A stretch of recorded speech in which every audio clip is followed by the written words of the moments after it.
आसफ के बयान के बावजूद शम्मो का खामंद सजा से बच न सका। वो चौथी पेशी पर गया, फिर वापस नहीं आया। शाम को उसके घर मोहल्ले की औरतें इजहार अफसोस के लिए आईं तो उसे पता चला कि उसके खामंद को 9 माह कैद हो गई है। मालूम होता है कि थानेदार ने और आसफ के बहनोई ने ऐसी शहादत पेश की थी जिसके सामने आसफ का बयान बेकार हो गया। शम्मो के लिए दुनिया अंधेरा हो गई। खामंद जैसा कैसा भी था, इसका रखवाला तो था और घर में चूल्हा जलता था। अब जेवरात की 2-3 चीजों के सिवा घर में कुछ भी नहीं था। वो खामंद से मिलने जेल गई। खामंद को लाया गया। शम्मो रो रही थी। खामंद पत्थर बना हुआ था। उसने ये भी ना पूछा कि गुजारा किस तरह चल रहा है, बच्चा कैसा है, और ऐसी भी कोई हिदायत न दी कि गुजारा किस तरह होता। मैं तुम्हारे रास्ते में रुकावट बना हुआ था, खामंद ने तंजिया लहजे में कहा। अब बेफिक्र होके मौज करो, आसफ के पास पैसे की कमी नहीं। शम्मो की तो अब ये हालत हो गई थी कि उसने खामंद का शक रफा करने के लिए कसम खाना तो दरकिनार कोई बात भी ना की। इसकी जुबान बंद हो गई थी। जिस्म में जैसे खून रहा ही नहीं था। दिल में हकारत सी पैदा हो रही थी। वो बढ़ने लगी। 5 मिनट की मुलाकात के बाद वो वापस आई तो इसके जहन में बड़े बड़े चूहे भागने दौड़ने लगे। औरत का औरत होना उसकी बहुत बड़ी कमजोरी है। वो जिस्मानी अजियतें और मुशक्कतें बर्दाश्त कर सकती है, लेकिन बदकारी का इल्जाम इससे हथियार डलवा लेता है। बाज दलेर किस्म की औरतें हथियार उठा भी लेती हैं, इंतकामी कार्रवाई पर उतर आती हैं। शम्मो हथियार डालने और हथियार उठाने के दरमियान भटकने लगी। ये सोच भी उसे परेशान करने लगी कि आसफ को उसके साथ क्या दिलचस्पी हो सकती है। उसने उसके खामंद की जमानत का इंतजाम किया, उसे थानेदार से बचाया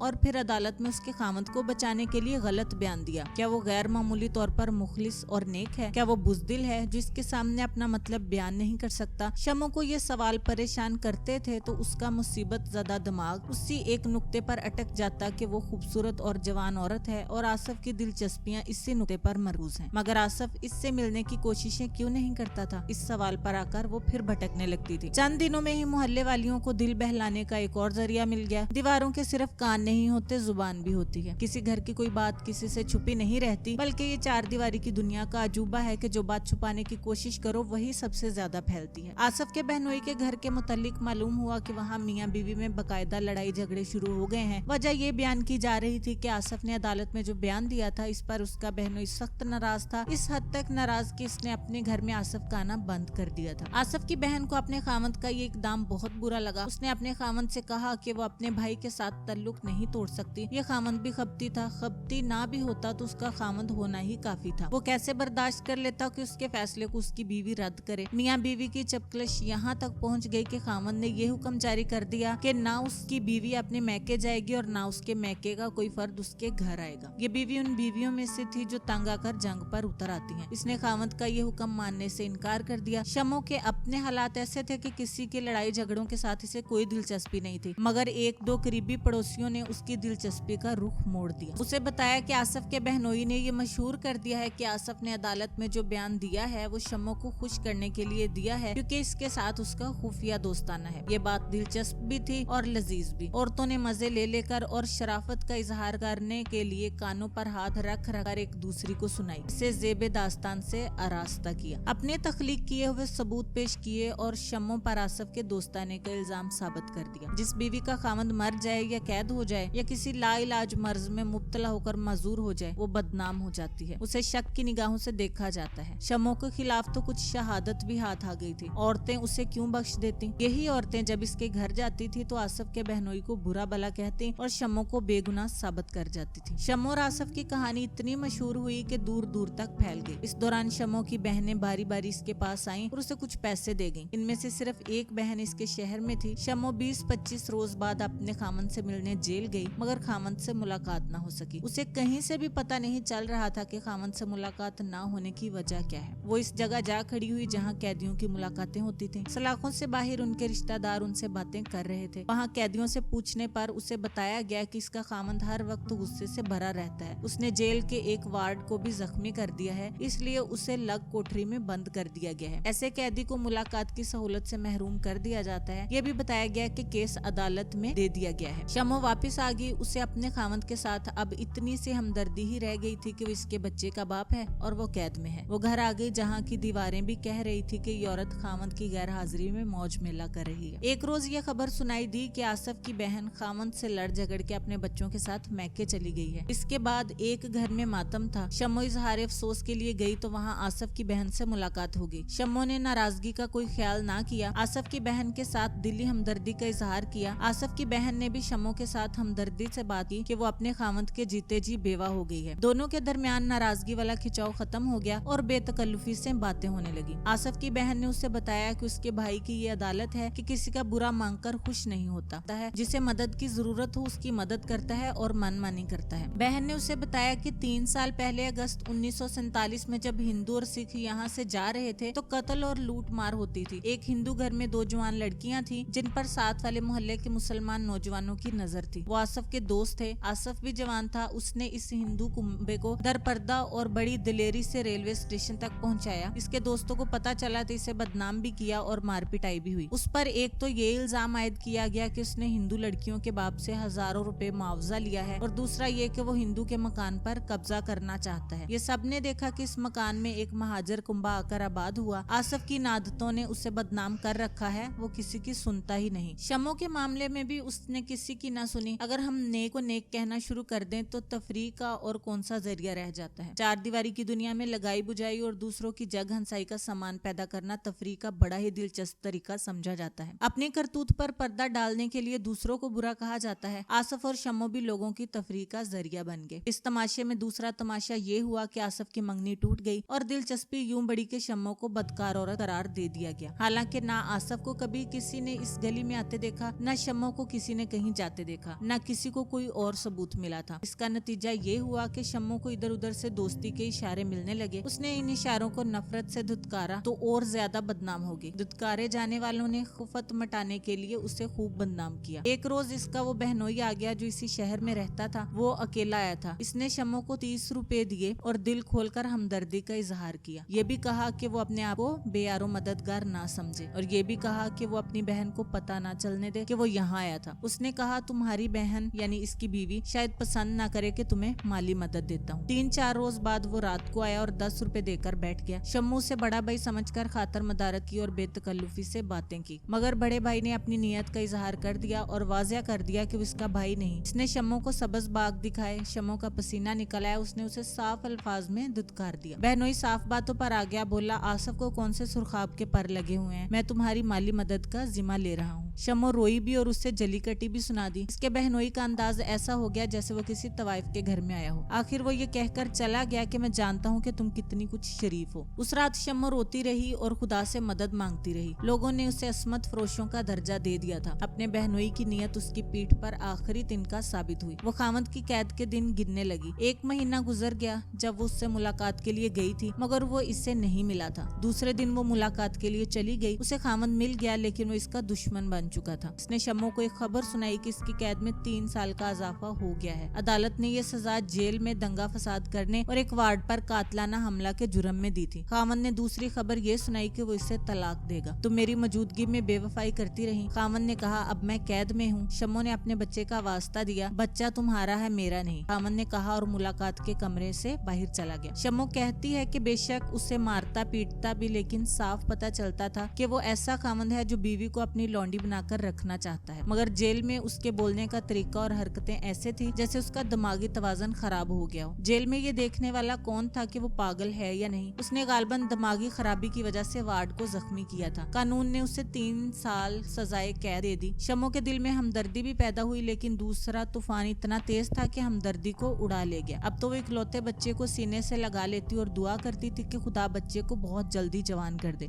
वो अब अपना कोई मुहाफिज ढूंढने लगी। आप अगर किसी मजार पर या किसी पीर के यहाँ जाकर देखें तो वहाँ ज्यादातर ऐसी औरतों का हजूम नजर आएगा जो मामूली से घरों की होती हैं। अगर इनका नफ्सियाती तज्जिया करें तो इनमें घुटन नजर आने लगेगी, जैसे बोतल में जिनको बंद करके बोतल का मुंह मजबूती से बंद कर दिया गया हो। इन औरतों को दिल की बात कहने की इजाजत नहीं होती। वो खामदों की जज्बाती और जिस्मानी जरूरत के ताबे होती हैं। इनकी जिंदगी खामदों की मूड की पाबंद होती है। उनकी किस्मत उनके हाथों से छीन ली जाती है। वो जब अपनी बेबसी और घुटन से परेशान होती हैं तो मजारों, खानकाहों और पीरों की तरफ दौड़ उठती हैं। उनकी इस घुटन का ये असर है कि चार दीवारी की दुनिया में ज्योतिषियों, नजूमियों और पीरों का अमल दखल ज्यादा है। शमो भी इसी हजूम की औरत थी। तदबीर से आरी होकर वो तकदीर के चक्कर में आई तो अपने शहर के सबसे बड़े मजार पर चली गई। वहाँ रो रो कर दुआ की, अपने बच्चे के हाथ भी फैलाए और तय किया कि दूसरी तीसरी शाम इस मजार पर आती रहेगी। दूसरी बार वहाँ गई तो उसे वहाँ आसफ मिल गया। उसे देखकर वो खुश नहीं हुई। वो ये भी नहीं बता सकती कि आसफ वहाँ मजार पर सलाम करने गया था या शम्मू के पीछे।